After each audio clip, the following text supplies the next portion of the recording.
Hi friends, welcome back to my channel. ఈరోజు మన ఛానల్లో సొరకాయ దోశని రెడీ చేసుకోబోతున్నాం. సొరకాయ దోశ ఏంటి అనుకుంటున్నారా? సొరకాయ దోశ కొంచెం స్వీట్గా ఉన్నా కూడా చాలా బాగుంటుంది ఫ్రెండ్స్. ముందుగా సొరకాయ దోశ కోసం ఓవర్ నైట్ నానబెట్టుకున్నాను 2 గ్లాసుల బియ్యాన్ని. ఒక మీడియం సైజ్ సొరకాయని తీసుకున్నాను. అందులో హాఫ్ని మాత్రమే నేను ఈ సొరకాయ దోశకి తీసుకున్నాను. హాఫ్ని మాత్రమే తీసుకోండి. ఇప్పుడు ఇందులోకి బియ్యాన్ని యాడ్ చేసుకుని మిక్సీ పట్టుకున్న తర్వాత ఇందులోకి సొరకాయ ముక్కల్ని కూడా యాడ్ చేసుకుని మిక్సీ పట్టేసుకున్నాను. చూసారా ఎంత సాఫ్ట్గా వచ్చిందో పిండి. నేను మిక్సీలోనే ఉప్పుని యాడ్ చేసేసుకున్నాను, కల్లుప్పుని. మీరు కూడా ఉప్పుని మిక్సీలోనే వేసేసుకోండి కల్లుప్పుని, లేదా సాల్ట్నైనా తర్వాత కలుపుకోవచ్చు.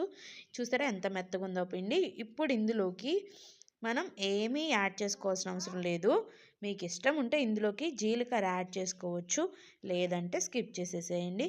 ఇప్పుడు పొయ్యి మీద ప్యాన్ పెట్టుకుని ప్యాన్ వేడయ్యేంత వరకు వేడి చేసుకోండి. ఇప్పుడు దీనికోసం వేడైన తర్వాత పిండిని తీసుకొని 2 గరిటెల పిండిని నేను ప్యాన్ మీదకి వేసుకుంటున్నాను. ఇప్పుడు మనం దోశ వేసిన తర్వాత గరిటెతో అలా తిప్పుతూ ఉంటే చిల్లులుగా రావాలి ఫ్రెండ్స్. అలా వచ్చిందంటే దోశ అనేది మనకి కరెక్ట్గా వస్తుందనేది అర్థం అన్నమాట. ఎందుకంటే ఆయిల్ వెళ్తుంది, మనకి దోశ అనేది పిండి అనేది కరెక్ట్గా ఉంది, ప్యాన్ కాలింది, దోశ కూడా క్లారిటీగా అలా వస్తేనే నీట్గా టేస్టీగా ఉంటుంది ఫ్రెండ్స్. ఇప్పుడు ఈ ఈ దోశ మీద ఆయిల్ని కూడా యాడ్ చేసుకుని వేసేసుకుంటున్నాను. ఇలాగే నేను 2-3 దోశలు వేసుకున్నాను. మీరు కూడా ఎన్ని దోశలు కావాలనుకుంటే అన్ని దోశలు వేసుకోండి. కొద్దిగా కాలిన తర్వాత అవతల వైపు కూడా తిప్పుకొని శుభ్రంగా కాలనివ్వండి. ఇప్పుడు ఈ దోశల్ని ఒక ప్లేట్లోకి తీసుకుని సర్వింగ్ చేసుకోండి. అంతే ఫ్రెండ్స్, చాలా అంటే చాలా సింపుల్ అనమాట. ఇవి కొంచెం తీపిగా ఉన్నా కూడా ఈ సొరకాయ దోశలు అనేవి చాలా అంటే చాలా బాగుంటాయి ఫ్రెండ్స్. నేను ఫస్ట్ టైమే ట్రై చేస్తున్నాను వీటిని. మీరు కూడా మీ ఇంట్లో ట్రై చేసి ఎలా వచ్చిందో నాకు ఫీడ్బ్యాక్ని చెప్పండి కమెంట్ బాక్స్లో తప్పకుండా.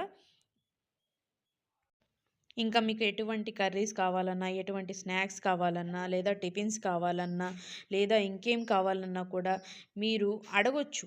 మీరు ఏం కావాలన్నా కూడా కమెంట్ బాక్స్లో నాకు కమెంట్ చేయండి.